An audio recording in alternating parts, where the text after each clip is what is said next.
Faut-il passer à une orthographe phonétique? Le débat ne date pas d'aujourd'hui, il remonte au moins au XVIe siècle avec l'invention de l'imprimerie. On se dit, il faudrait quand même fixer une norme pour le français.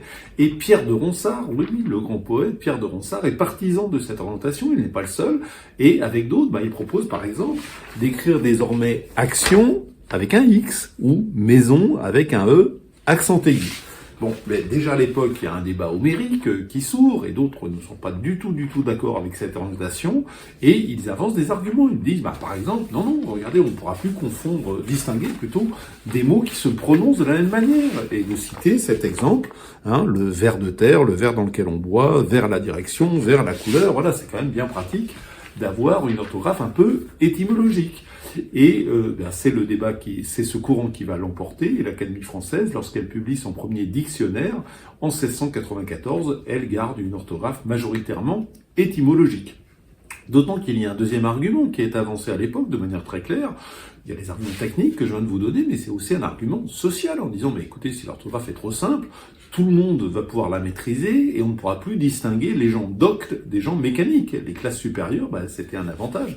Les aristocrates, ils avaient le temps un peu d'étudier tout cela et donc ils avaient accès aux meilleures places et ça n'était pas le cas du peuple. Et donc, pour cette raison même, le débat ressurgit à la fin du 19e, lorsque la Troisième République crée l'école publique laïque obligatoire. Un grand nombre de républicains, à commencer par Jules Ferry, sont favorables à une orthographe beaucoup plus simplifiée, en disant, si on veut que les enfants du peuple puissent maîtriser l'orthographe, progresser, avoir des diplômes et accéder à la promotion sociale, on ne peut pas garder une orthographe latinisante, farcie d'exceptions et de complications.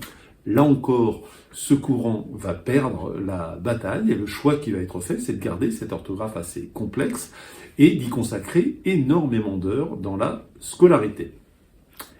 Aujourd'hui, où en est-on? Toujours un peu là, à ceci près que comme la durée scolaire globalement a baissé et qu'on a introduit à l'école d'autres matières comme l'informatique et l'anglais, les enfants d'aujourd'hui passent moins de temps à apprendre l'orthographe et le niveau baisse considérablement.